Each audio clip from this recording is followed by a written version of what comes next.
Morning mga idol. Alas 10 sa atong pamahaw.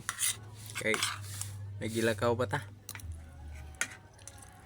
May tag manok na itom niya. Nagapalit na og manok na itom. Tag 250 ang kilo niya itong nabayad kay 400 kapin.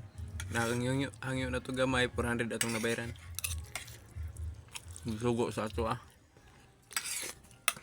Tag 250 ang kilo. Itom og TL. Itom og balahibo nga manok.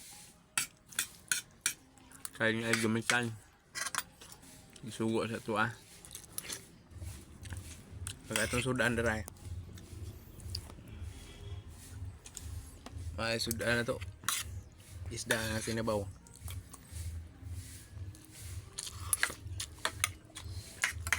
Suroy detar na yung mga idol. Kaya diop na to. Kaya pag ugma Domingo buna labatan ng trabaho antod Bernis. Sabado ra itong bakante nga oras. Bay mo lang na to ang atong diop para malingaw sa talingaw-lingaw ba. Akong ipahuway, suroy-suroy lang na to para malingaw sa ta. Tama na mga idol. Mahaw tayo nyo. Gamping ka kanunay. Love you.